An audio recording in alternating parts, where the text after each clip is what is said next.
వందే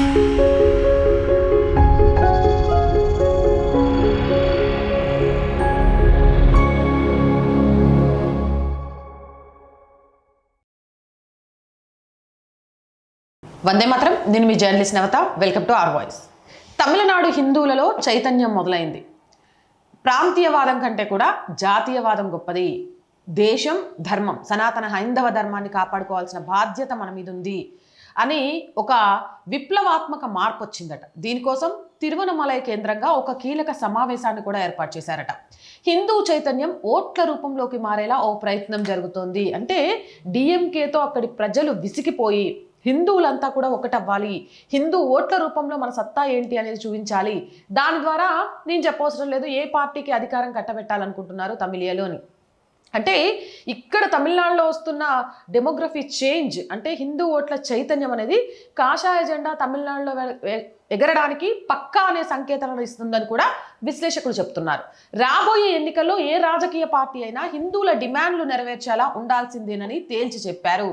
ఇక సనాతన ధర్మం అంటేనే వైరస్ లాగా కనిపించే మన బాస్ అదే డిఎంకే అధినేతకు హిందువుల డిమాండ్లు నెరవేర్చేంత సీనే లేదు. ఇక విజయ్ గురించి మాట్లాడాల్సి వస్తే విజయ్ ఇప్పుడు రాజకీయ భవితవ్యం అలా పెట్టేస్తే ఇంటి పోరులో అంటే మొదటి భార్య విడాకుల్లో, కొడుకు చేస్తున్నది, త్రిషతో తిరుగుతున్న వ్యవహారం, వీటిల్లో చాలా బిజీ అయిపోయారు. కాబట్టి డిఎంకేకి అంత విజయ్ పార్టీ ఇటు బీజేపీకి కానివ్వండి లేకపోతే అటు డిఎంకేకి కానీ అంత పెద్ద పోటీ ఇస్తుందని అనుకోవడానికి ఎలాంటి వాదనలు లేవు. ఇక అక్కడ కాంగ్రెస్ గురించి పెద్దగా మాట్లాడుకోవాల్సిన అవసరమే లేదు. సో ఎవరైతే హిందూ డిమాండ్లను నెరవేరుస్తారో వాళ్ళకే ఈసారి ఓట్లు వేయాలి, అలాంటి వారే రాబోయే ఎన్నికల్లో హిందువుల ఓట్లు పొందడానికి అర్హత పొందుతారని కూడా ఖచ్చితంగా ఆ సమావేశం ప్రకటించేసిందట. పుజారీస్ ఫెడరేషన్ ఆధ్వర్యంలో ఈ సమావేశం జరిగినట్టుగా తెలుస్తోంది. హిందువుల హక్కులను తిరిగి పొందడం అనే థీమ్తో ఈ సమావేశం జరిగింది. సూపర్ సార్, హిందువులకు హక్కులు లేవని మీరైనా గుర్తించారు. మెజారిటీగా బ్రతుకుతున్న హిందువులు ఈ దేశంలో హక్కులు లేవు, మైనారిటీలకు ఉన్నన్ని హక్కులు కూడా లేవు, అవి తిరిగి పొందాల్సిన బాధ్యత ప్రతి హిందూ మీద ఉంది. ఇది నేను ప్రతిరోజు చెప్తూ ఉంటాను. ఈ సమావేశానికి సమైక్య అధ్యక్షుడు రాజా, అఖిల భారత సాధు సంఘం వ్యవస్థాపకులు రామానంద స్వామిగల్, బిహెచ్ఐ దక్షిణ భారత్ సంయుక్త ప్రధాన కార్యదర్శి స్థాను మాల్యన్, మన్నుగూరి సిఆర్ రాముంజు, చెదలంగ జీర్ తదితరులు పాల్గొన్నారు. ఈ సందర్భంగా సమైక్య అధ్యక్షుడు రాజా మాట్లాడుతూ హెచ్ఆర్సీఈ ఆధీనంలో ఉన్న ఆలయ ప్రయోజనాలను కాపాడాలని, వాటిని నాశనం చేయొద్దన్నారు. తిరుపరకుంట్రం కార్తీక దీపం వెలిగింపు విషయంలో కోర్టు ఆదేశాలను అమలు చేయడం, వాటిని గౌరవించడం హెచ్ఆర్సీఈ విధి అని అన్నారు. ఇలా చేయకుండా హిందువుల హక్కులను కాలరాసేలా అప్పీల్కు కూడా వెళ్లొద్దని మండిపడ్డారు. అంతేకాకుండా కోర్టు ఆదేశాలను ధిక్కరించిందని కూడా పేర్కొన్నారు. దైవ దర్శనానికి ఎలాంటి రుసుము లేకుండా దర్శనం అనుమతులను డిమాండ్లు చేశారు.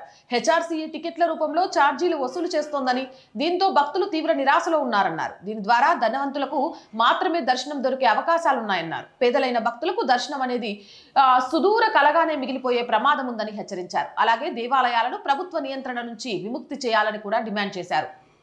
చట్టం ముందు అందరూ సమానమేనని, ప్రభుత్వం హిందువులను రెండో తరగతి పౌరులుగా చూస్తుందని స్టాన్ మాల్యూన్ మండిపడ్డారు. సనాతన ధర్మాన్ని నాశనం చేయడానికి ప్రపంచ దేశాలు భారత్లో మత మార్పులను చురుగ్గా ప్రోత్సహిస్తున్నాయని మండిపడ్డారు. ఇతర మతాల్లోకి మారిన వారికి కూడా ప్రభుత్వం రిజర్వేషన్ ప్రయోజనాలు పొందుతున్నారని, ఇది రాజ్యాంగ విరుద్ధమని మండిపడ్డారు. వీటన్నింటినీ వ్యతిరేకించే వారికి, తమ హిందువుల డిమాండ్లను అంగీకరించే వారికే రాబోయే ఎన్నికల్లో హిందువుల ఓట్లు లభిస్తాయని కీలక ప్రకటన చేశారు. మొత్తం 11 తీర్మానాలు చేశారు. ఆ 11 తీర్మానాల్లో ముఖ్యమైనవి ఏంటంటే పదవి విరమణ పొందిన ఆలయ పూజారులకు 500 పెన్షన్ ఇవ్వాలి, ప్రభుత్వ పథకాల ప్రయోజనాలను పొందడానికి ప్రభుత్వం వార్షిక ఆదాయాన్ని 7,200కి సవరించి పెంచాలని కూడా డిమాండ్. అలాగే వారు మరణిస్తే వారి భార్యలకు పెన్షన్ వర్తింపజేయాలి అనే డిమాండ్ కూడా ఉంది. వీటితో పాటు ఆలయ పూజారులకు నెలవారీ కనీసం 10,000 గ్రాట్యుటీ ఇవ్వాలని, ఆలయ ఆస్తులను తిరిగి ఆలయానికే ఇవ్వాలని కూడా డిమాండ్ చేశారు.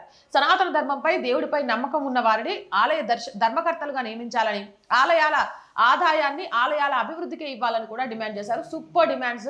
ఈ డిమాండ్స్ అన్ని అక్కడ డిఎంకే నెరవేర్చలేదు. ఇక జాతీయవాదాన్ని, సనాతన హైందవ ధర్మాన్ని కాపాడాలంటే భారతీయ జనతా పార్టీతో సాధ్యమవుతుంది అని దేశవ్యాప్తంగా చాలా మంది చెప్తుంటారు. అంతెందుకు ప్రతిపక్షాలు కూడా బీజేపీ అంటే హిందుత్వం, హిందుత్వం అంటే బీజేపీ అనే చెప్తుంది. ఈ నేపథ్యంలో అంటే తమిళనాడు ప్రజలంతా కూడా బీజేపీ వైపు మొగ్గు చూపుతున్నారు. ఈసారి తమిళనాడులో కాషాయ జెండా పక్కా అని అంటున్నారు. చూడాలి మరి మీరేమంటారు, మీ అభిప్రాయం ఏంటి అనేది కామెంట్ సెక్షన్లో పెట్టండి. మోర్ వీడియోస్ కోసం ఛానల్ వెంటనే సబ్స్క్రైబ్ చేయండి. అండ్ రోజు చెప్తుందేనండి, our group of channels, our voice, our political, our Sanskriti, 3 మన ఛానల్సే. So please subscribe our channels. Content బాగుంది అనిపిస్తే లైక్ చేయండి, షేర్ చేయండి. మీ అభిప్రాయం ఏదైనా నిస్సంకోచంగా కామెంట్ సెక్షన్లో తెలియజేయండి. ఆర్థికంగా మీరు చేసే ప్రతి చిన్న సహాయం కూడా ఆర్ వాయిస్కి చాలా చాలా చాలా అవసరం. ఆర్థికంగా మీ సపోర్ట్ కోసం ఆర్ వాయిస్ ఎదురు చూస్తూ ఉంటుంది. సపోర్ట్ చేయాలి అనుకునేవారు సబ్స్క్రిప్షన్ పక్కనే జాయిన్ అనే బటన్ ఉంది. 1 to 5 లెవెల్స్ ఉన్నాయి. ఏదో ఒక లెవెల్లో సపోర్ట్ చేయండి.